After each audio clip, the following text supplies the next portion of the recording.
Yes guys, today I'm going to talk to you about 3 inexpensive ways to get started with a hair system. It's primarily targeted at beginners and people still on the fence, so if you want to know more about this, stay tuned.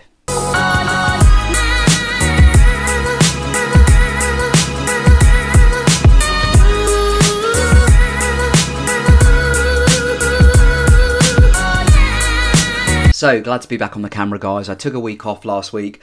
I just needed a bit of a break for my own mental health. You know, creating content and that kind of thing, it does take its toll on you. There's also a lot of other stuff going on in my life. I've got a wedding coming up, so everything's really quite busy, and I had to, you know, reprioritize other things. But it's good to be back. It's good to be talking about hair systems. I hope you're all doing okay.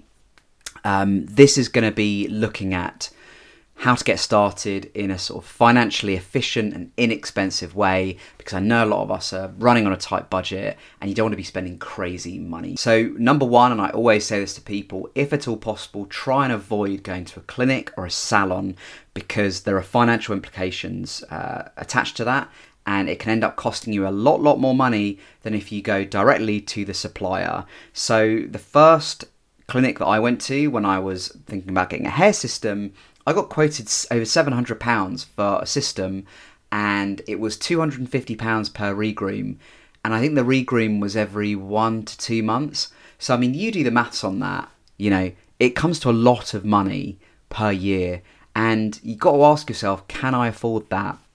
Now, I totally understand that people will be thinking, but I don't know how to start, I don't know what to do, I need some guidance, I need some advice. Well, that's what these kind of YouTube channels are for. That's what my YouTube channel is for. That's what other influencers' YouTube channels are for. It's to basically give you advice so that you don't have to go to salons or clinics and spend crazy money. I've got a tutorials playlist where I basically have made videos that you guys can use yourselves. You can follow the instructions that I give you. You can watch it as many times as you like, and you don't have to pay a penny. You could choose that route, or you could go to a clinic or a salon and get charged £700, £800, £900. So it's totally up to you, but I definitely know what I'd rather be doing. And this is the route that I took, guys. This is the route that I took. I went to a clinic, they gave me a fee, they quoted me a fee, and I was like, no way can I afford that ongoingly. I'm going to do everything I can to learn this and master this myself. And this was before any YouTube videos were even in existence, giving tutorials as to how to rebond, how to clean, how to do maintenance, how to even order a system. I had no idea, I just had to learn myself. In 2023, there's a ton of videos now, so you basically can do it yourself without needing to go to any of these salons. You know, watch as many of my videos as you'd like. I think I'm heading towards 200 now, and so many of those videos basically give you guys free advice as to, you know, what you need to do to get your first hair system and to continue getting those hair systems and to save some money in the process. Now, number 2, choose your supplier wisely. Now, I've been wearing Vivid for about 18 months now. I'm very happy with them. I've been through a lot of suppliers in the past. Vivid is hands down the best supplier I've ever used because you can count on their quality.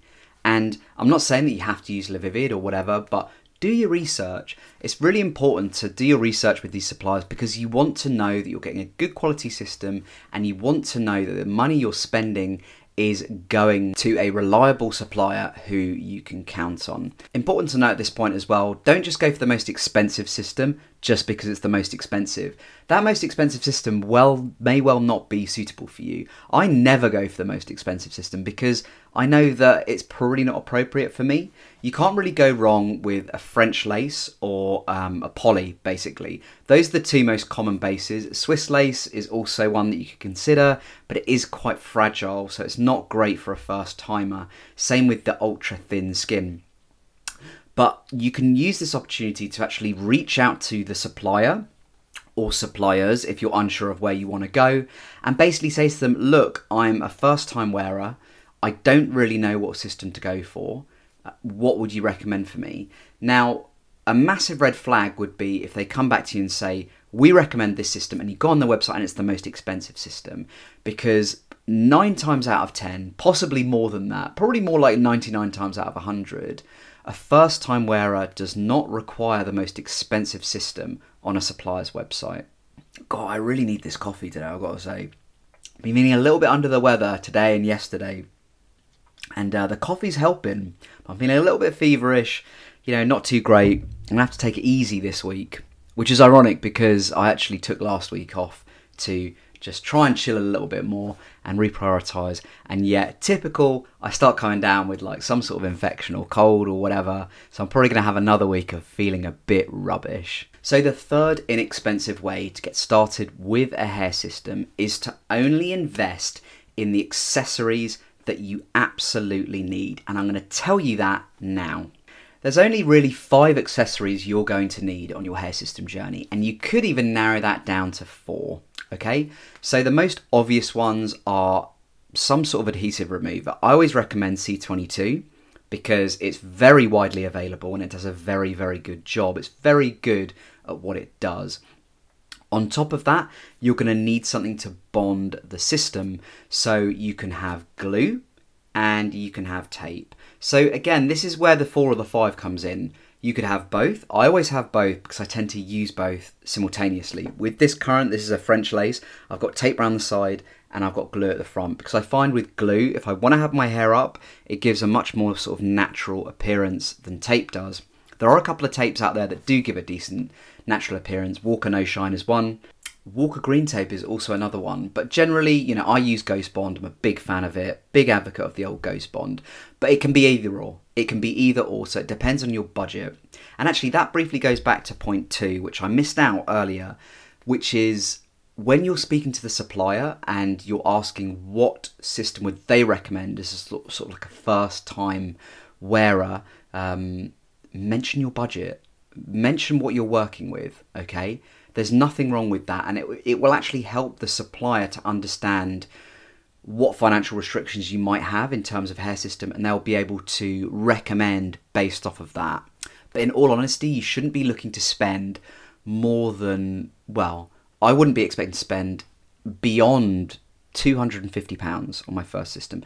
You should be aiming for that ballpark of £200 to £250. The one that I always recommend is, it's a poly, but it has a lace front because it can give you that natural hairline.